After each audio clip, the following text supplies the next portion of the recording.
Hello, hello, hello les belles femmes, je suis super contente aujourd'hui. J'espère que vous allez bien. Retour après un mois de vacances, en fait, seulement une semaine sans épisode de podcast parce que j'ai vraiment eu besoin de j'ai pas eu le temps. J'ai vraiment pas eu le temps. J'avais pas l'énergie nécessaire pour le faire non plus. Ça fait tout de même un mois que, entre guillemets, que je suis en vacances parce que là-dessus, j'ai eu 5 jours pour moi, que le reste était principalement, j'étais seule avec mes enfants. On a eu une semaine en famille qui était absolument extraordinaire. On est allé au zoo, on est allé au golf, on a fait plein d'activités, des pique-niques. C'était vraiment incroyable. Mais majoritairement du temps, j'étais pas mal toute seule avec les enfants. Puis à ce moment-là, je me rappelle avoir dit que ma fille pleurait tout le temps. Petite rectification pour dire que tout est temporaire. J'étais dans un moment où est-ce que ça faisait un mois et demi qu'elle faisait juste pleurer, pleurer, pleurer, hurler. Puis tu sais, quand je te dis hurler, là, c'est assez, c'est ça. Euh, mais l'affaire, c'est qu'il n'est pas toujours comme ça. C'est que ça faisait tellement longtemps que je l'entendais pleurer, hurler, puis qu'il y avait son petit frère qui arrêtait pas de la chaler, de faire exprès, puis qu'elle pleure encore plus. J'avais le sentiment que c'était toujours comme ça, puis ça allait toujours être comme ça. Mais bref, elle avait juste une poussée de 4 grosses dents en même temps qui lui faisait extrêmement mal. Elle a eu une petite gastro à travers ça. Donc, voilà. J'ai récupéré ma petite fille, ma petite princesse, ma petite fille qui recommence enfin à sourire, à rire et arrêter de pleurer, c'est extraordinaire, c'est doux dans mes oreilles. Fait que c'est ça. Sinon, qu'est-ce qui s'est passé depuis? Mes cocos ont commencé la garderie cette semaine, une toute nouvelle garderie pour plusieurs raisons. Et c'est vraiment extraordinaire parce que c'est juste à côté de chez moi. À côté. C'est pas la maison à côté, là, mais c'est comme au coin de la rue. On a acheté un petit chariot, un petit chariot, là, pour que je puisse aller les porter à pied. C'est vraiment génial. Sinon, je pense qu'il ne s'est pas passé grand-chose entre ça, là. La semaine passée, c'est sûr, j'étais avec mes cocos. J'ai acheté une table de massage pour ceux qui sont sur YouTube, qui voient l'épisode en direct et non en podcast. Ben, vous pouvez voir derrière moi que mon bureau a rétréci, changé. En fait, une grosse table de massage qui va me servir à pouvoir offrir récemment, bientôt, bientôt, des soins énergétiques, dont soins de Reiki. Fait que c'est ça. Je suis comme super excitée. Bref, à part de ça, on commence. On commence. Aujourd'hui, j'ai envie de vous parler de procrastination parce que c'est un sujet que je vous avais dit, dans le fond, que j'allais possiblement parler la semaine passée. Finalement, j'ai pris la semaine off parce que c'est ça, j'avais pas l'énergie ni le temps nécessaire pour faire ça. Fait que j'ai vraiment choisi d'investir tout mon temps avec mes cocos et le reste pour essayer de me reposer. Fait que je suis vraiment, vraiment heureuse, excitée de pouvoir recommencer le podcast, de recommencer les lives aussi dans mon groupe Wake Up. Si jamais tu n'es pas encore dans le live, je t'invite à te joindre à nous, à moi, pour un live hebdomadaire à tous les mercredis, 11 heures de l'Est. Je spécifie de l'Est parce que, by the way, je suis super honorée et reconnaissante, pleine de gratitude parce que j'ai vu, je regarde comme les statistiques du podcast, les gens qui m'écoutent. Et même dans mon groupe et un peu partout sur les réseaux sociaux, je constate que de plus en plus d'Européennes, de Françaises qui me suivent et ça me touche profondément de pouvoir toucher encore plus en grand nombre les femmes du monde entier. C'est vraiment extraordinaire. Donc, bonjour à vous les Québécoises et les Européennes. Donc, voilà, on commence. Là, excusez, je me suis encore bougé sur ma... Je vais finir par y mettre de l'huile à ma chaise. Bref, donc la procrastination, ce que j'ai envie de dire, parce que c'est vraiment un sujet qui touche beaucoup de personnes et de comprendre après ma barre que c'est pas un trait de caractère, c'est pas une maladie, c'est pas un trait de personnalité, c'est pas quelque chose avec quoi tu es pris toute ta vie. Dans le fond, là, c'est ça, c'est pas une maladie. Hein? T'as pas besoin d'aller consulter ton médecin pour te sortir de ça. Euh, puis c'est souvent quelque chose qui va nous arriver justement quand on est confronté à une tâche qui va nous faire éprouver beaucoup de stress, d'anxiété. C'est pas non plus d'être paresseuse, d'être lâche, ni même de manquer de motivation, de détermination. Ça n'a rien à voir avec ça. En fait, c'est une habitude tout simplement. C'est un pattern qu'on reproduit et qui nous sert de mécanisme de défense. Donc, On peut appeler ça aussi un syndrome un peu d'auto-sabotage. Euh, en fait, non, pas vraiment d'auto-sabotage. C'est vraiment la peur de faire quelque chose euh, parce qu'on vit énormément de stress en anticipant que en faisant X chose, il va se produire quoi que ce soit ou whatever. Fait que, dans le fond, grosso modo, c'est quand le cerveau est confronté vraiment au stress, il va vraiment entrer dans un mode flight, freeze. Donc, soit tu rentres dans le mode, dans le fond, vouloir te battre, réagir, surréagir, prendre la fuite ou carrément figer. Donc, ça fait plusieurs fois que je le dis, que je le mentionne, mais on vit vraiment, on est conçu avec un cerveau qui est comme qui vient préhistorique, là, en fait, comme les hommes de Cro-Magnon. Et comme eux, à l'époque, c'était vraiment face à un dinosaure, quand elle a la chasse, à la cueillette ou quoi que ce soit, c'était vraiment ce qui leur servait pour, tu sais, chaque fois qu'ils étaient confrontés à une situation qui était stressante, inconfortable, nouvelle ou quoi que ce soit, un dinosaure, un mammouth ou whatever, c'était souvent plus dangereux à l'époque, là, on s'entend. Et il entrait dans ce mode-là, en fait, de savoir est-ce que je dois me battre, est-ce qu'il faut que je fige, que je fasse le mort pour pas mourir, ou est-ce que je dois fuir? Et on continue notre cerveau fonctionne encore et toujours de la même façon, même si on n'est plus confronté au même stress qu'à cette époque-là, en fait, qu'à la préhistoire. Mais là, c'est face à n'importe quel danger entre guillemets, hein, ce qui semble être un danger pour notre cerveau. Donc, tout ce qui est l'inconnu, tout ce qui semble inconfortable, tout ce que notre cerveau ne connaît pas, les anticipations, les peurs que ça nous projette. Dans le cas de la procrastination, pardon, dans le fond, c'est vraiment le mental et le corps qui vont entrer dans un mode fuite pour se protéger, entre guillemets, encore une fois, d'un potentiel danger qui pourrait peut-être arriver, mais qui n'arrivera pas. Fait que c'est vraiment un mécanisme mental. Fait que dans le fond, c'est l'action qu'on fait, c'est dans l'inaction parfois, c'est de fuir l'inconfort, l'inconnu, une ou plusieurs émotions qui puissent être stressantes et le stress et l'anxiété eux-mêmes. Donc, c'est vraiment une réponse au stress qu'on vit à travers notre corps en mode fuite quand que notre système nerveux est vraiment activé, qui va kicker in. Donc, le stress, il provient pas de l'action en soi, d'accomplir une tâche quelconque, mais du sentiment d'inconfort et de stress qui est relié à cette action-là, à cette tâche-là. C'est la peur qui nous fait fuir certaines tâches et certaines choses qu'on doit faire, qu'on doit accomplir, qu'on sait qu'on doit faire, mais qu'on finit par ne pas faire, à reporter toujours à plus tard et qu'on finit par faire autre chose à la place ou qu'on finit par ne jamais faire, etc. Donc, je prends un petit gorgée d'eau. Quand on entre en mode fuite, dans le fond, dans le comportement de la procrastination, on recherche vraiment un sentiment de bien-être immédiat dans l'instant. Puis, ça se fait comme inconsciemment, dans le fond. C'est pour venir apaiser notre système nerveux.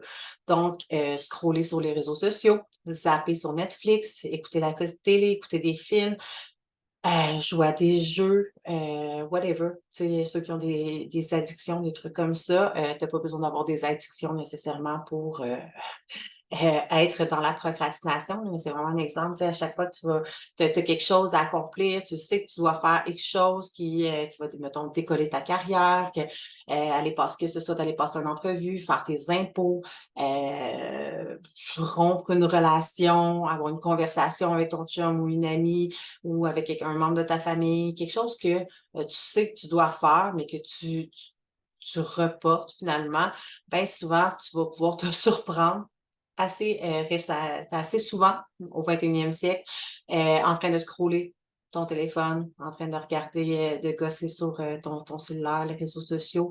C'est, vraiment c'est vraiment très populaire.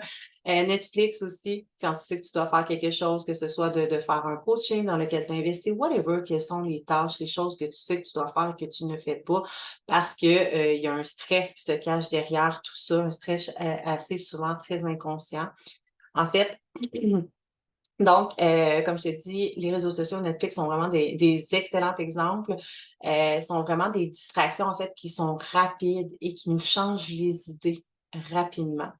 Donc, faire une conversation, changer de sujet, éviter de parler de quelque chose d'important, retarder le moment pour travailler sur un projet, faire plein de choses pour éviter de faire ce qui est vraiment important, et même remplir ton horaire et être toujours dans l'action, c'est aussi une forme de procrastination. C'est pas simplement, l'inaction, le fait de se jeter sur les réseaux sociaux ou de faire autre chose que que la tâche que tu dois accomplir qui est de la procrastination. Les gens, on va souvent voir, puis moi, j'étais très bonne là-dedans, pour ne pas faire ce que je savais que je devais faire. Si je savais que je voulais lancer mon programme de coaching, moi, c'était gros mon problème, la perfection. Puis finalement, mais je remplissais mon horaire, mon agenda se surloadé, fait que j'avais ce sentiment-là de toujours me sentir bonne, parfaite, parce que j'étais toujours en train de faire quelque chose, mais c'était pas des choses qui me servaient, c'était pas des choses qui étaient utiles, mais ça me servait à ne pas faire ce que je devais faire. Fait que tu peux peut-être te reconnaître là-dedans. Fait que c'est vraiment, une façon de fuir un inconfort puis de remplir le vide, mais de manière différente. Donc, au lieu d'être comme un peu dans l'inaction, tu es comme dans l'overaction. Et c'est une belle façon de se justifier de ne pas faire, ce qui doit vraiment être fait puis ce qui a vraiment de l'importance à tes yeux. Ce qui est important de savoir, c'est que culpabiliser ne va vraiment te servir absolument à rien. Te taper sur la tête va te mener nulle part, sauf t'amener encore plus de stress, puis t'amener à procrastiner encore plus. Donc, je t'invite à être douce et indulgente avec toi. Quand tu prends conscience que tu es en train de procrastiner, va pas te taper sur la tête, va pas te rabaisser mentalement, dire ah voyons, j'ai encore pas fait ça, ah voyons, j'ai encore perdu mon temps sur les réseaux sociaux. J'ai encore perdu une soirée de temps sur Netflix. Ah, j'ai encore mangé mes émotions au lieu de faire X, Y, Z. Ça ne sert absolument à rien. Tout ce que ça va faire, c'est vraiment augmenter, kicker in encore plus ton système nerveux. Tu vas t'en vouloir, tu vas rentrer dans des sentiments de culpabilité euh, et même de dégoût, whatever, quelle blessure ça peut venir activer en toi et tu vas juste procrastiner encore plus. Et la situation, le pattern ne sera, tu sais, il se guérira pas, hein. J'ai dit qu'on ne peut pas le guérir parce que c'est pas une maladie, mais tu sais, je veux dire, tu résoudras rien à te taper sur la tête, c'est pas ça, c'est clairement pas ça qui va t'aider. Fait qu'il faut vraiment juste prendre conscience des moments où ça t'arrive. Déjà, d'en prendre conscience, c'est la base de tout. Tu sais, d'être en train de t'observer, de prendre conscience que, OK, là, je sais pas, moi, j'allais faire telle affaire, puis là, finalement, oups, j'ai dérouté, puis là, je suis en train de gosser sur mon téléphone. Ah, là, ça fait comme 20 minutes que, je me surprends, je suis sur Instagram à perdre mon temps, à remplir le vide, ou ben, j'étais en train d'écouter la télé, ça devait prendre, tu sais, je m'étais donné 15 minutes en mangeant sur mon heure de dîner, mais finalement, ça va faire 1 heure et demie, hein. Tu sais, juste de prendre conscience, qu'on est dans la fuite, c'est vraiment la base, de pas se taper sur la tête et bien évidemment. Donc, quand on est stressé, en fait, ce qui se passe, c'est que toutes nos fonctions vont se mobiliser pour répondre au stress et notre mental, comme notre corps, ils vont être affectés. Donc, ça touche, non seulement notre système immunitaire, qui va s'affaiblir, il va avoir aussi on va ressentir beaucoup de fatigue parce que, c'est très énergivore. On est dans la fuite, en fait. Et donc, manque de focus, manque de concentration, manque de confiance en soi aussi parce qu'on finit jamais par faire ce qu'on doit faire. On s'en veut, on peut culpabiliser très facilement, même si je dis de pas le faire, c'est un c'est un mécanisme, de défense après, qui va remonter facilement. Une émotion, une émotion tout à fait normale.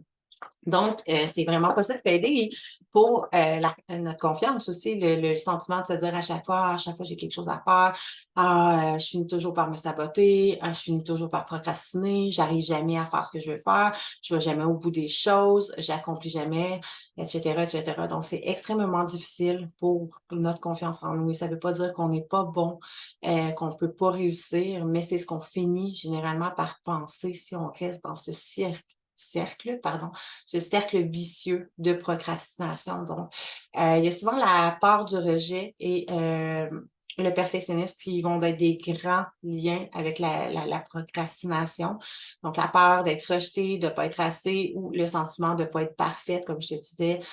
Moi-même, j'avais tendance à gros remplir mon horaire et à faire tout ce qui n'était pas nécessairement nécessaire, tout ce qui pouvait être remis à plus tard, qui n'était pas nécessairement important pour combler mon temps, pour justifier le fait que j'étais pas en train de travailler sur mon programme de coaching ou en train de travailler sur ma comptabilité, de préparer mes impôts, de faire des tâches que des fois on va sentir plus lourdes, mais c'est qu'il y a un stress qui nous amène à ne pas faire ces choses-là. Là, je te parle de choses, de tâches, ça peut être en lien avec n'importe quoi. Tout ce que tu sais que tu procrastines à faire, que ce soit des fois de remplir un papier pour la garderie de tes enfants, euh, voyons, d'envoyer des invitations de mariage ou quoi que ce soit. Tu sais, il peut avoir un, si ça veut pas, peu importe ce que c'est, en fait. Et tu peux procrastiner sur énormément de choses. Donc, c'est vraiment de prendre conscience sur quoi tu procrastines, d'aller comprendre quelles sont les peurs qui se retrouvent derrière ça. Qu'est-ce qui t'empêche de passer à l'action? Puis, gosser aussi sur un projet jusqu'à ce qu'il soit parfait et ne jamais se lancer. Sentiment de perfectionniste, j'avais beaucoup ça également. Euh, Gosser sur un projet. Ouais, tu sais, quand je faisais mes modules, c'est drôle parce que j'ai lancé mon premier coaching, il fallait que ça aille vraiment sa coche et je dois l'avoir refait à peu près 3 fois parce que là, je voulais changer le branding, parce que là, je voulais que le texte soit parfait, parce que je voulais toujours en donner plus, puis je devais tellement me montrer parfaite que finalement, c'est pas ça qui m'aidait à le vendre plus ou à aider encore plus les femmes. Dans le fond, le coaching après ma barre était déjà excellent. Si je prends aussi mon journal de déesse que j'ai créé, ben, c'est quelque chose qui me sait, je dois l'avoir refait 5 fois, je pense, et c'est quand même ah mon Dieu, il y a combien de pages? En tout cas, c'est une brique, là. Tu sais, c'est des heures et des heures et des heures et des heures et des heures, juste parce que j'avais la chienne de le lancer. J'avais la chienne qu'on l'aime pas assez comme il était, de pas être assez parfait, que ça plaise pas au plus grand nombre de femmes possible, etc., etc.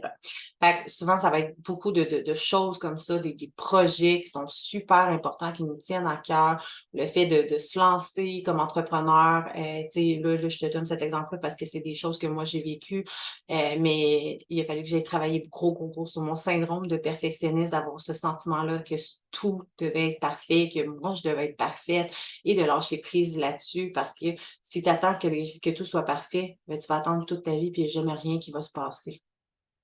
Fait que c'est ça. Fait que, laisser, des tâches en suspens et ne pas les faire, en fait, va simplement augmenter ta charge mentale et ton niveau de stress. Donc, plus tu vas attendre, pire ça va être à chaque fois. Et si ça finit par créer un sentiment de ça va finir par créer, en fait, un sentiment de frustration, de mécontentement, de découragement, de manque de confiance en soi, et en son potentiel également, de lassitude, le sentiment, de jamais pouvoir y arriver. Et c'est un sentiment, que tu peux reproduire. En fait, comme je te dis, c'est un pattern, c'est une habitude. Donc, possiblement que si tu le fais avec une chose, tu vas le faire sur plusieurs autres choses, qu'à un moment donné, tu perds tout simplement confiance en toi et en ton potentiel. Et ça n'a rien à voir avec toi, ça n'a rien à voir avec ton potentiel. C'est vraiment juste la peur de te lancer, la peur de faire X, Y, Z, la peur selon l'anticipation potentielle de ce qui pourrait peut-être arriver si tu le faisais.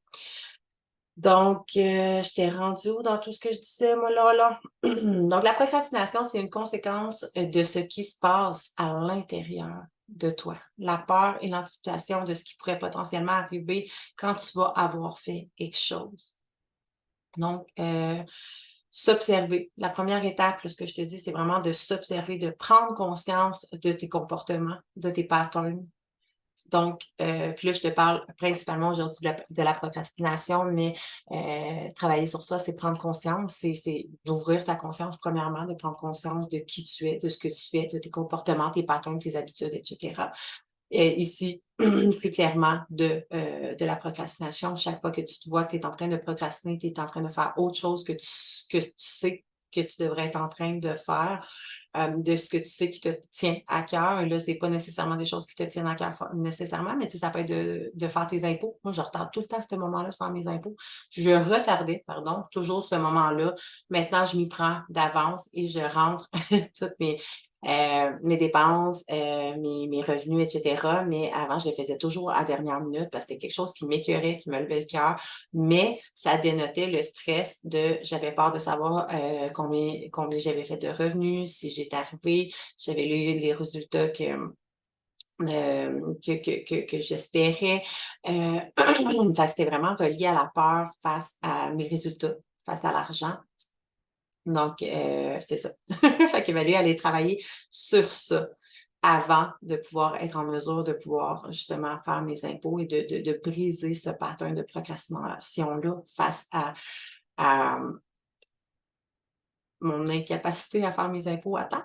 Je cherchais comme le mot de dire, bref. Donc, première étape, c'est vraiment de s'observer, de prendre conscience de chaque fois où est-ce que tu es en train de procrastiner, de faire cette habitude-là qui ne te sert pas, de te pardonner, de ne pas te taper sur la tête, de t'accueillir avec bienveillance, juste faire comme, OK, je suis en train de procrastiner, je m'en rends compte, j'en suis consciente. Fait que, première chose, je vais arrêter. Et maintenant, je vais aller voir c'est quoi la source, c'est quoi les peurs qui m'empêchent de passer à l'action présentement. Donc, de se questionner pour trouver la vraie source de stress qui nous empêche de passer à l'action. Donc, je t'amène des petites pistes de réflexion, des questions que tu peux aller te poser, comme quelle est la peur qui se cache derrière cette inaction ou ce surplus d'action que tu mets à ton horaire ou whatever? C'est quoi la peur qui se cache derrière? C'est quoi la peur qui m'empêche de passer à l'action? Qu'est-ce que j'essaie de fuir? Quel sentiment j'essaie de fuir? Quelle émotion j'essaie de fuir? Quelle réaction j'essaie de fuir? Whatever. Qu'est-ce qui va arriver si je fais cette chose-là? Qu'est-ce qui va arriver si qu'est-ce que je pense? Qu'est-ce que j'anticipe qui peut arriver si je fais ça? Qu'est-ce que je gagne à pas le faire? Parce qu'on a toujours un gain à faire quelque chose ou à ne pas faire quelque chose, ce qui fait que tu ne passes pas encore à l'action, que que tu es encore dans la procrastination dans certains domaines de ta vie, whatever. C'est qu'il y a un gain à rester là, un gain à ne pas souffrir, à ne pas c'est ça, souffrir. Généralement, je te dirais, c'est plus un gain de ne pas souffrir, la peur de souffrir, d'être confronté à une situation qui est stressante, c'est ce qui va nous amener dans la fuite. Donc, qu'est-ce que je gagne à pas le faire versus qu'est-ce que je gagne à le faire? Quand je vais finir, quand je vais avoir accompli X, Y, Z, quand je vais avoir eu cette conversation-là que je procrastine depuis longtemps, quand je vais avoir dit cette chose-là que je procrastine depuis longtemps, quand je vais avoir fait cette tâche-là que je procrastine depuis longtemps, qu'est-ce que ça va m'apporter? Moins de stress, plus de confiance en moi, me sentir libérée, whatever, qu'est-ce que ça va m'apporter? Définitivement moins de charge mentale parce que juste ça, d'entretenir ton corps et ton système nerveux un dans un sentiment de stress constant, c'est hyper énergivore. Donc, c'est sûr que tu es beaucoup plus fatigué, ton système nerveux, ton système, immunitaire est beaucoup plus affaibli et beaucoup plus à risque d'attraper tous ces petits virus qui passent, de toujours être en train d'être malade. Ça pose pas la question, c'est souvent tu es comme: «Voyons, comment ça que j'attrape tout qu'est-ce qui passe, puis je suis tout le temps malade?» Si tu es en train de procrastiner quelque chose ou que tu es gros en mode stress, stress, stress tout le temps, c'est tout à fait normal. Hem ensuite, prochaine étape, c'est d'aller apaiser ton système nerveux. Donc, un peu le même principe que quand tu vas scroller les réseaux sociaux ou que tu vas te perdre ton temps sur Netflix. Puis là, attention, je veux juste dire, de pas Tu sais, ce que je te dis, c'est pas de plus jamais toucher à ton téléphone de ta vie, que t'as pas le droit de scroller, que de plus jamais écouter la télé ou Netflix de ta vie, c'est vraiment pas ça. Il y a une distinction, une différence entre, ce soir, je décide d'écouter la télé, d'écouter un petit programme à télé ou de gosser sur mon téléphone parce que, ça me convient, parce que j'en ai besoin, j'ai juste besoin de décrocher, de relaxer. That's it, versus je le fais parce que je suis en train de fuir une situation, une tâche, quelque chose que je dois faire. Donc, de prendre conscience de faire la distinction entre les 2 parce que moi aussi, ça m'arrive d'écouter, la télé ou de scroller sur mon téléphone, mais au moment où je le fais, je vais me demander: «Est-ce que c'est quelque chose que je suis en train de fuir?» Que je devrais être en train de faire? Est-ce que je suis dans la fuite présentement ou ben, c'est juste parce que j'ai envie, j'ai besoin de m'accorder un petit moment de répit, de détente, puis de juste décrocher, puis that's it. Fait que de faire la distinction entre les 2. Ensuite, d'aller apaiser ton système nerveux d'une autre façon, d'une façon qui va être, avantageuse pour toi. Avant de pouvoir passer à l'action. Donc, que ce soit écoute, il y a tellement de méthodes, mais que ce soit d'aller des fois prendre une marche, d'aller faire un entraînement, de juste danser sur une chanson, 2 chansons, 3 chansons, ça va vraiment venir apaiser, de respirer. Tu peux faire, l'exercice, 5-5-5 dans le fond, inspire en comptant jusqu'à 5, bloque ta respiration en comptant jusqu'à 5 et expire en comptant jusqu'à 5. Hem, Ça peut être d'écouter de la musique qui te rend joyeuse, de whatever, d'aller marcher dans les bois, et marcher pieds nus. Il y a beaucoup de marches dans ce que je dis là, mais moi, c'est mes moyens d'aller prendre une douche froide, d'aller faire une petite saucette dans la piscine, si tu une piscine, d'aller, prendre un petit moment dans le spa, whatever, peu importe ce qui te fait du bien, ce qui peut te changer les idées temporairement, efficacement et rapidement, pour ensuite revenir à ce que tu dois faire. Le but, c'est pas de tomber dans la fuite, c'est d'aller faire quelque chose qui te fait du bien, qui va apaiser ton système nerveux pour te donner la force, le courage de passer à l'action, de faire ce que tu dois faire. Donc ensuite, c'est ça, c'est vraiment de te mettre à l'action, de prouver que tu peux le faire, de briser le pattern un pas à la fois, d'augmenter ça va littéralement augmenter ta confiance en toi. Prendre conscience que tu es capable et que tu vas pas mourir. Tu vas définitivement pas mourir. C'est de te rappeler aussi à chaque fois, je suis en train de procrastiner, OK, parce que j'ai telle chose à faire, puis que là, je repousse, je repousse, je repousse. Si je le fais, est-ce que je vais mourir? Non. Bon, ben déjà là, ça vient comme montrer à ton cerveau que tu vas pas mourir. C'est correct, tu es pas en danger. Tu es pas en danger de mort. Ça va également te créer, des preuves que tu es capable. Parce que là, si tu es toujours dans un syndrome de procrastination, tout ce que tu fais montrer à ton cerveau, c'est: «Ah moi, je suis pas capable d'atteindre mes objectifs. Je suis pas capable, je suis toujours en retard pour faire les choses. Je suis toujours en dernière minute» ou whatever. Tu sais, c'est la preuve que tu montres à ton cerveau et là, plus tu vas lui montrer la preuve que tu es capable de passer à l'action et que ça soit un petit pas après l'autre. Tu sais, je te dis pas que, tu sais, s'il y a quelque chose d'hyper stressant, que tu le fasses, non-stop pendant 1 heure, mais fixe-toi un objectif, prends rendez-vous avec toi-même, note-le dans ton agenda. Heu, Fais quelque chose qui te fait du bien avant pour diminuer ton stress, ton anxiété, venir apaiser ton système nerveux et après passe à l'action et mets-toi un petit moment, que ça soit 15 minutes, puis un autre 15 minutes, mettons, le lendemain ou plus tard dans la journée, puis d'y aller par petits blocs comme ça, déjà va te faire un petit pas en avant à chaque jour, à chaque fois. Versus rester sur place dans la procrastination et ne rien faire et plus tu vas le faire, plus ça va devenir facile, plus tu vas monter à la preuve à ton cerveau, à ton subconscient que tu es capable, que tu es capable d'avancer, que tu es capable de passer à l'action, que tu es capable, de réaliser tes objectifs, de faire ce que tu dois faire, que tu es une personne qui est courageuse et que tu es capable, tout simplement.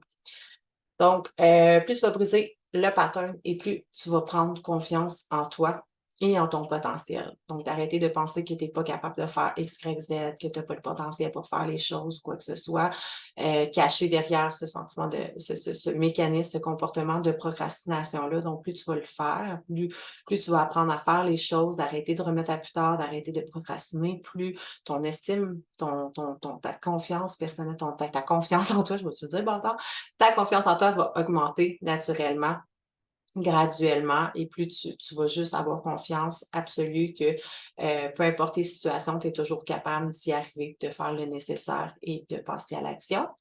Ce que j'ai à dire aussi qui est super important, c'est essaie pas de tout changer en même temps. Ça, c'est comme écris-toi là. C'est vraiment primordial. Essaie pas de tout changer en même temps.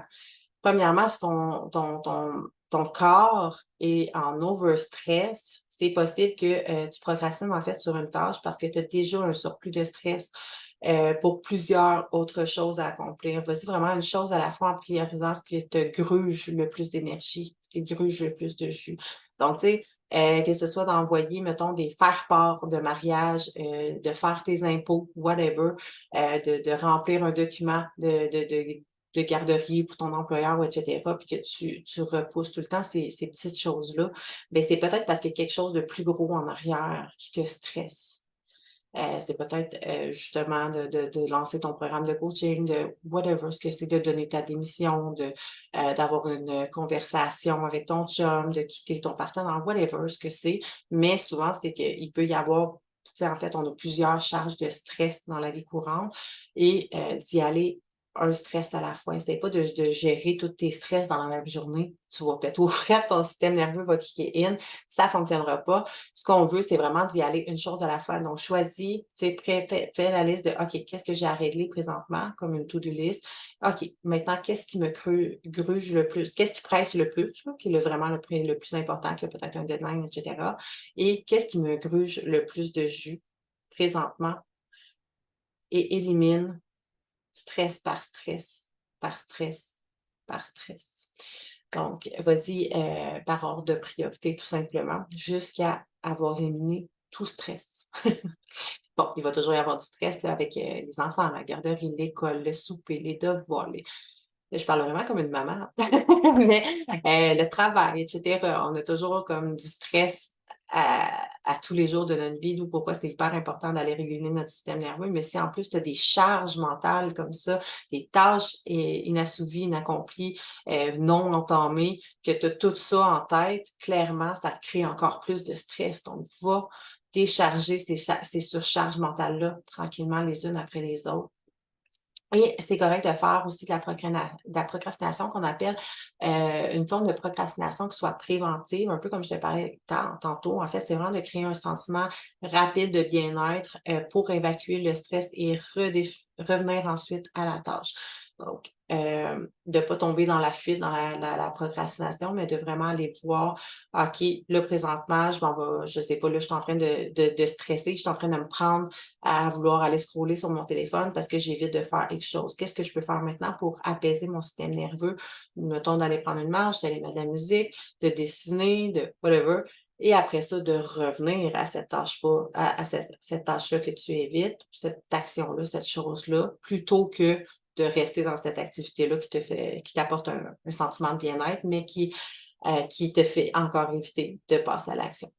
Donc, sur ce, je regarde l'heure, il est 10h47, et je suis attendue en fait pour donner un live à 11h dans mon groupe Wake Up. Je m'en reviens bonne pour tourner des épisodes d'environ une trentaine de minutes. Je suis super fière de moi. C'était pas, c'est drôle parce que c'était pas un objectif, ça donne juste vraiment comme ça. Possiblement que je vais peut-être revenir avec des sujets qui vont durer un peu plus longtemps.